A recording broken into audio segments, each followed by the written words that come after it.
आत्याबाई, चाय घ्या. हो आण ना रजनी, आण चाय आण. घ्या आत्याबाई चाय. रजनी, राजन कुठं गेला? दिसून नाही राहिला सकाळपासून.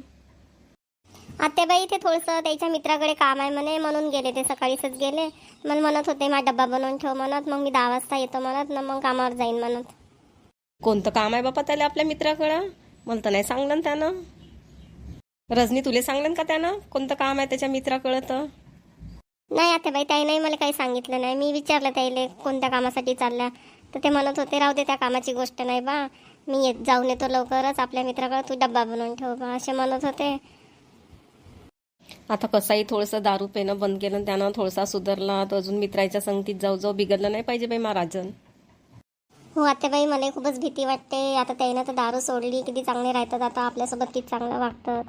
मला भीती वाटते अजून मित्राच्या चक्करमध्ये येऊन दारू तर प्यायला नाही शिकतील. हो रजनी, मला भीतीच वाटते बाप्पा ह्या पोराची. आता कसाही चांगला सुधारला, खूप चांगला वागते आता. तर आता असाच राह म्हणा बाप्पा, आता दारू गिरू नको पेत जाऊ म्हणा. आता पूर्ण दारू सोडून दे बाप्पा म्हणा, आणि त्या दारूच्या 2 हात दूरच राह म्हणा. हो आत्याबाई, बरोबर बोलून राहिल्या तुम्ही. आत्याबाई, माईचा फोन आला होता. माई म्हणत होती आता आषाढ पौर्णिमा आहे, तर तुला घ्यायला पाठवतो म्हणे त्या बाबाले. हो का रजनी, तू आईचा फोन आला होता का? हो बरोबर आहे, तुझी पहिली आषाढी पौर्णिमा आहे ना, तुला जाच लागन ना. हो आत्याबाई, आई म्हणत होती का केव्हा पाठवू त्या बाबाला, तर मी सांगितलं का उद्या पाठवशील बा. मी आता आत्याबाईले की विचारतो, यायले की विचारतो ना, मग तसं सांगीन म्हणत होतो. तर मग मी तसं म्हणलं आईले का उद्या बाबाले पाठवशील घ्यायला. माय आजच नाही बोलावती का त्या बाबाले? उद्या बोलावली का तू ना? उद्याचीच तर आषाढी पौर्णिमा आहे ना. हो आत्याबाई, मी ना उद्याच बोलावलं बाबाले. आता तुम्ही जेमतेम तब्येतीतून थोडंसं दुरुस्त झाल्या, आता तुम्हाला थोडासा आराम पाहिजे ना. मी आज जाईन तर मग तुम्हाला आजच कामं करावं लागत, म्हणून मी म्हणलं उद्या जाईन, 2 दिवस राहीन ना, मग आणून मागीन. आता झाली माझी तब्येत दुरुस्त, आता मी हळूहळू करू शकतो ना घरातले कामं. तू माझ्यासाठी कायले थांबली? आजच जाती हो तू, आजच आपल्या बाबाला बोलावती. आत्याबाई, आताच तुम्ही किती बिमार होत्या, 8 दिवस ते एकदम झोपूनच होत्या, आणि आता जेमतेम थोडंसं का चाला फिरायला लागल्या, थोडंसं जेवणगी करायला लागल्या, तर झाल्या का दुरुस्त? झोपू झोपूस तर अजून बिमारासारखं वाटते. आता पायवर थोडीशी चालतो फिरतो, आता माझी तब्येत एकदमच चांगली वाटते. खरंच झालो मी दुरुस्त. आता तू माझी काही फिकर नको करू, आणि त्या बाबाले म्हणा उद्या लवकर येऊन जा म्हणा, चालली जाजो तू उद्या सकाळी. सकाळीच कायले जाईन आत्याबाई, मी घरचे सगळे कामं करीन, स्वयंपाकी करीन तुमच्यासाठी यायच्यासाठी, दुपारचा संध्याकाळचा, आणि तेव्हाच मग मी 2 वाजता निघून चालली जाईन बाबासोबत. किती फिकर करतो तू मायवाली? नको करत जाऊ बाप्पा एवढी फिकर. तू तर मा पोरीसारखीच फिकर करतो मायवाली. माय पोरगी बिचारी दूर राहते तर तिचं काही येणं नाही झालं. तिनं फोन केला, खूप लढत होती, म्हणत होती आई तू एवढी तब्येत खराब आहे ना, माय काही येणं नाही जमून राहिलं. तुम्ही म्हणलं तिले नको रडू बाई, तू आरामात ये, आता माझी तब्येत चांगली आहे. तुझी वहिनी मला एकदम आपल्या आईसारखीच पाहते. हो आत्याबाई, ताई खूप दूर राहतात ना, आता त्याचं काही तेवढ्या दुरून येणं नाही जमत. आता त्याचे पोरं बी शाळेत जातात, आता त्याला शाळेत बी पाठवावं लागते. आता सुट्टी वगैरे राहील तेव्हा त्या येतील तुम्हाला भेटायला. हो रजनी, ते माझ्या फोनवर बोलते ना, बस तेवढंच मला खूप आहे. आता बिचारीले तिचंही सासर आहे ना, आपलं सासर सोडून कसं येणार आहे ते इथं. घरी या का वच्छला काकू? अरे शांता, तू आली का? ये शांता, ये बस. अरे शांताताई, तुम्ही आल्या का? या शांताताई, या बसा. बसा शांताताई, मी तुमच्यासाठी चाय घेऊन येते. हो रजनी, बसतो ना. जा आणि माझ्यासाठी चाय आण चांगला, तिकडे बाहेर मस्त पाऊस पडत आहे, आणि चांगला गरम गरम आल्याचा चाय. हो शांताताई, मी मस्त आल्याचा चाय करून आणते तुमच्यासाठी, बसा तुम्ही. कशी तब्येत आहे वच्छला काकू आता तुमची? हो शांता, आता चांगली तब्येत आहे बापा मायवाली. आता पायनं दिसून नाही राहिलं का तुला चांगली टणकी? हो वच्छला काकू, आता तुम्ही खूप चांगल्या दिसून राहिल्या. मागं आलतो पाहिले तर बापरे, कशा झोपून होत्या, पूर्ण चेहरा गिरा सगळा उतरून गेला होता तुमचा. शांता, बरं झालं तू ना राजनजवळ पैसे दिले ती मला दवाखान्यात न्यासाठी. राजननं मग चांगल्या दवाखान्यात नेलं. तिथं गेल्यावर मला लवकरच तब्येतीला आराम लागला. तर तेव्हाची मी चांगली जेवत बिया आणि चांगली चालत फिरत बिया. ते खूपच उपकार आहे व मावर शांता. उपकार की कायची काकू, आता आपण एकाच गावात राहतो ना, तर आपल्याला एकामेकाला तशी मदत करावं लागते एवढ्या अडचणीमध्ये. हो पण शांता, असे विचार सगळ्याचे नाही राहत ना. तू सगळ्याचाच चांगला विचार करतो शांता. तू मा पोराले एवढं चांगलं समजावून सांगली. आता तो राजन दारू पेतच नाही, त्यानं दारू सोडून दिली ना, आता तो खूपच चांगला वागते. रजनीसोबत बी चांगला वागते, माझ्यासोबत बी चांगला वागते, आणि रोज आता कामाला जाते. हो काकू, बरं झालं ना राजन सुधरून गेला तर. त्याचं आताच लग्न झालं, आणि का त्या नवीन पोरीले बिचारीले असं आतापासून असं दुःख देत होता तो. बिचारी काय काय विचार करून काय काय स्वप्न घेऊन असं आली ह्या घरात, आणि तिला काय काय नाही पाहा लागलं असं. बरं झालं राजन सुधरून गेला काकू तर. शांताताई घ्या, मस्त तुमच्यासाठी मी अद्रक टाकून मस्त चहा बनवला. खरंच रजनी, तुला माझ्या चहामध्ये अद्रक टाकली का? मी तर मजाक केली. नाही शांताताई, तसं आहे मी चहामध्ये नेहमी अद्रकच टाकते. ठीक आहे, दे चाय रजनी. रजनी, तुला तर चाय खूपच टेस्टी बनवला. शांताताई, आवडला का तुम्हाला चाय? ओ शांता, हे रजनीनं सगळंच टेस्टी बनवते. तिच्या हाताला खूपच चव आहे. चाय बी चांगला बनवते, नाश्ता बी चांगला बनवते, जेवण बी चांगलं बनवते. हो का काकू, तुम्हाला तर खूपच हुशार सून भेटली ना.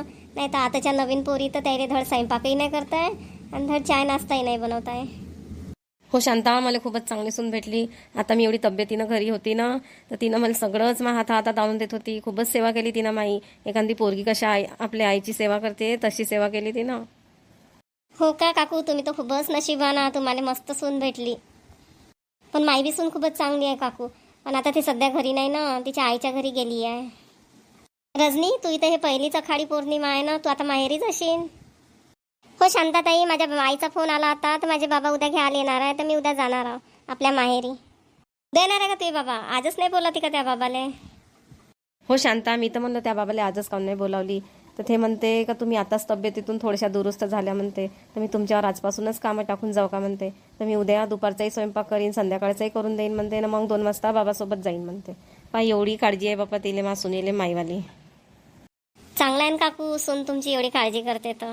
खरंच, नाही तर आताच्या जमान्यात सुना एवढी काळजी करतच नाही आपल्या सासवायची. खूपच नशिबाना काकू तुम्ही, तुम्हाला खूपच चांगली सून भेटली. तर ते आपल्या आधी तुमचा विचार करते. मग उद्या जाणार आहे का रजनी तू? मग किती 8 दिवस राहून येशील का? नाही शांताताई, 8 दिवस गी नाही राहत, 2 दिवसच राहून येईन.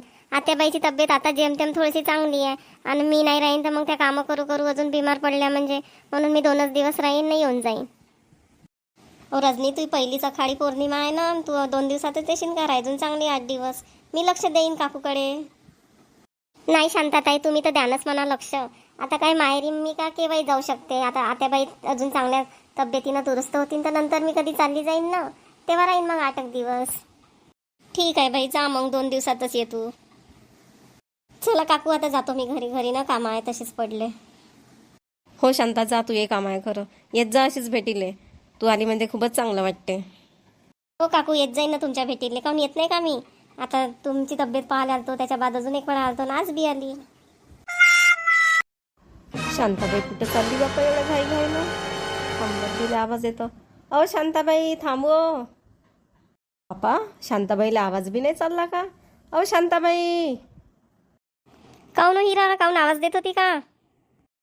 हो शांताबाई, किती जोरा जोरानं आवाज देऊन राहिलं तुले. तू तर थांबून बी नाही राहिली, मागं पाहून बी नाही राहिली. मी म्हणलं कायचा राग आला बापा शांताबाईले. म्हणलं मासंग फुगली तर नाही शांताबाई. हिरा, मी काय फुगू त्यासोबत? नाही, लक्षच नाही त्याकडे. मी थोडीशी आपल्या विचारात होती, तर जात होती. मग त्या जोरात आवाज आला म्हणून थांबली. कुठे गेलती शांताबाई तू? कुठं चालली एवढ्या घाई घाईनं? मी बच्छाला काकूच्या घरी गेली होती. त्या काकूची तब्येत कशी काय आहे म्हणून विचारायला गेली होती. तर तिकडूनच वापस चालली होती आता घरी. घरी कामं पडले आहे ना, म्हणून जात होतो घाई घाईनं. वच्छला काकूची सून गेली असेल तिच्या माहेरी. तिची पहिली आखाडी पौर्णिमा आहे ना. कुठं हिरा नाही गेली थे रजनी, उद्या जाणार आहे खरं. आम्हा वेळेवरच जाणार आहे का? उद्याचीच तर आखाडी पौर्णिमा आहे. चांगली आजच नाही जाती का बिचारी थे तरी? कोण वच्छला काकून तिला जाऊ नाही दिलं का? घरचे कामं करायसाठी ठेवलं असन. कशी बोलतो हिरा तू? बच्छाला काकू तर जा म्हणत होती रजनीले, पण रजनीच नाही गेली. अमाय वच्छला काकू जा म्हणे तिला, ते गेली काऊन नाही तर? नवीन सुना असल्यावर तर त्याला आपल्या माहेरची खूपच ओढ राहते, खूपच जायची आवड राहते. काऊन नाही गेली गड्या ती रजनी? तिला नाही का आपल्या माहेरची ओढ? हिरा, तिला ओढगीड आहे आपल्या माहेरची. पण आता बच्चाला काकू आता 8-10 दिवस तब्येतीनं होती ना, आता जेमतेम ते बच्चाला काकू तब्येतीतून थोडीशी दुरुस्त झाली, म्हणून त्या रजनीला वाटते का मी जाईन बा, तर माझी सासू कामं करन, तिच्याच मागं कामाचा भार राहील. म्हणून ते म्हणते का माझ्या सासूला आता जेमतेम तब्येतीतून उठली बा, तर मी आता उद्याच जाईन म्हणते, 2 दिवस राहीन येऊन जाईन म्हणते. मग एवढा विचार करते का होते आपल्या सासूचा? बापरे, किती चांगली सून आहे वच्छला काकूची. हो हिरा, खरंच वच्छला काकूले ना खूपच चांगली सून भेटली. तिची सून पहिले आपल्या सासूचा विचार करते, त्याच्या बादमध्ये ते आपला विचार करते. खूपच नशिबान आहे वच्छला काकू, का तिने खूपच चांगली सून भेटली बापा. हिरा, आता मला जाऊ दे, माघारी खूप कामं पडले आहे. हो शांताबाई, करजो ना कामं. एवढा दिवस आहे पूर्ण कामं करायला. थांब ना थोडीशी, सांग ना माझ्यासोबत गोष्टी. हिरा ते कामं झाले असून पूर्ण म्हणतो तू अशा गोष्टी सांगून राहिली. नाही, तू तर कधी अशी उभी राहत नाही आपले कामधंदे सोडून. जाऊ दे मला. कामधंदे झाले तर नुसतं बोरभर वाटत होतात. मला शांताबाईसोबत थोडंसं एखादी घंटा गोष्टी सांगतो. शांताबाई बी चालली गेली. कपड्याची पॅकिंग करून घेतो आजच, मग उद्या आपले सगळे कामं करून घेईन. मग बाबा आल्यावर बाबासोबत चालले जाईन. राहू दे बापा, जास्त काही कपडे नाही नेत. फक्त 2-3 साड्या घेऊन जातो चांगल्यावाल्या. तिकडे जर कोणी बोलावलं की तर त्यांच्या घरी साडी घालून जायला बरं होईल. माझ्या तर ड्रेस आहेच तिथं आईच्या घरी, ते ड्रेसच घालत जाईन मी. तसंही 2 दिवसासाठीच तर चालली ना, 2 दिवसाला काही जास्त कपडे लागते. उद्या 1 साडी घालून जाईन आणि 2 साड्या सोबत नेतो. काय करते माई रजनी? अरे हिनं तर साड्याचाच पसारा पाडून ठेवला. अरे रजनी, का करून राहिली? तुम्ही आल्या का? किती जोरात घाबरली मी. मी का वागो का? मला पाहून घाबरली तू? अहो राजनजी, तसं नाही. तुम्ही एकदम माझ्या मागे येऊन उभे राहिले आणि रजनी म्हणण्यानं एकदमच मी घाबरली. म्हणजे माई रजनी मला घाबरते वाटते. अहो घाबरत की नाही, पण आता एकदम तुम्ही कानाशी नेऊन एकदम रजनी म्हणण्यानं म्हणून घाबरली. म्हणजे तू उद्या बाबासोबत जाणार आहे वाटते. उद्याची पॅकिंग होय का सुरू आहे? हो राजनजी, ही माझी पहिली आषाढ पौर्णिमा आहे ना, तर बाबा उद्या घ्यायला येणार आहे. म्हणून मी आज पॅकिंग करत आहे आणि उद्या मी बाबासोबत जाणार आहे. म्हणून मी म्हटलं आज सगळी पॅकिंग करून घेते. मग उद्या घरचे सगळे कामं करावे लागणार. मग तुमचं आणि आत्याबाईचं दुपारचं जेवण, रात्रीचं जेवण बनवून घेईन आणि मग बाबासोबत मी 2 वाजता चालली जाईन. हो का माई रजनी मला उद्या सोडून जाणार आहे का?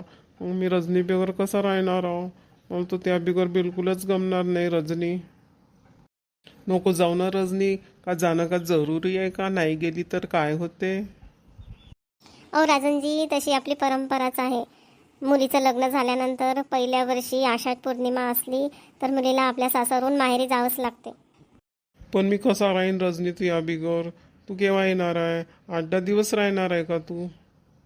अहो राजनजी, आता आत्याबाईची तब्येत जेमतेमच सुधारली ना, तर मी काही जास्त दिवस राहीन नाही म्हटलं. मी 2 दिवस राहीन, नाही येऊन जाईन. जर मी 8-10 दिवस राहिली तर मग आत्याबाई पूर्ण घरचे कामं करू करू अजून बिमार नाही पडतील का? आता त्यांना थोडीशी आरामाची खूप गरज आहे. म्हणून मी म्हटलं की उद्या जाईन बाबासोबत, 2 दिवस राहीन, नाही येऊन जाईन. हो का माझी रजनी? माझ्या आईचा किती विचार करते बापरे. तेवढा विचार तर मी पण नाही करत माझ्या आईचा. अहो मला आता आहेच कोण? तुम्ही आणि आत्याबाई. आता आपण तिघच राहतो, तर आपण एकमेकांचा विचार नाही करून, एकमेकांची काळजी नाही घेऊन तर कोण करणार आहे? किती चांगले विचार आहे ग रजनी तुझे. किती चांगली बायको मिळाली मला बापरे. पण रजनी, तू उद्या आपल्या माहेरी गेल्यावर मला तू गेल्याबरोबर फोन करशील. रोज रात्री, सकाळी ना संध्याकाळी पण रोज फोन करत जाशील. बस नाही तर आपल्या माहेरी जाशील ना मला विसरूनच जाशील. मला विसरशील तर नाही ना रजनी? ओ राजनजी, मी तुम्हाला कशाला विसरू? तुम्ही तर माझे सर्व काही आहात. मग मी तुम्हालाच कशी विसरणार आहे? हो, मला विसरजोगी नको रजनी. तू माझी एकुलती एक बायको आहे. ईश्वर, कसे बोलता हो राजनजी तुम्ही?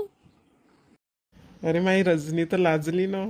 मला हेच पाहत होतं त्या चेहऱ्यावर, तू कशी लाजते म्हणून. काय राजनजी, तुम्ही तर माझी खूपच मस्करी करता. काय झालं रजनी? मी आपल्या बायकोचीच मस्करी करत आहो ना. किती मस्त लाजली तू. ते गाल कसे एकदम गुलाबी गुलाबी दिसत होते. ईश्वर राजनजी, तुम्ही ना खूपच मस्करी करता बाप्पा. चला जाऊ द्या, मला आता स्वयंपाक करायचा आहे. आत्याबाईला लवकर जेवण द्यावं लागेल, त्याला दवाई घ्यावं लागते. 5 मिनिटं थांबणार रजनी. बोल ना थोडीशी माझ्यासोबत. त्यासोबत बोलायला खूप चांगलं वाटून राहिलं आज. मग तर उद्यापासून तू माहेरी गेल्यावर कोणासोबत बोलणार आहे मी? हो तर राजनजी, फोन करा ना. फोनवर बोलूनच ना आपण. हो म्हणा, फोनवर तर बोलूनच, पण आताही बोलून. राजनजी व्हा बरं तिकडे. जाऊ द्या, मला स्वयंपाक करायचा आहे. आत्याबाईला लवकर जेवण द्यायचं आहे बरं. 5 मिनिटं बोलतो म्हणलं रजनीसोबत, तर गेली रजनी आपली स्वयंपाक करायला. पण रजनीले मायची बी खूप काळजी आहे. पाय बरं, मायला दवाई खायची आहे म्हणून लवकर स्वयंपाक करतो म्हणे. किती चांगली आहे माई रजनी. लग्नानंतर माझी पहिली आषाढ पौर्णिमा असल्यामुळे मी माहेरी जाण्यासाठी माझी सगळी पॅकिंग केली. तर कसा वाटला तुम्हाला माझा आजचा व्हिडिओ? माझा व्हिडिओ आवडला असेल तर माझ्या चॅनलला कृपया करून सबस्क्राईब करा आणि व्हिडिओला लाईक करा. चला आता उद्याला भेटूया.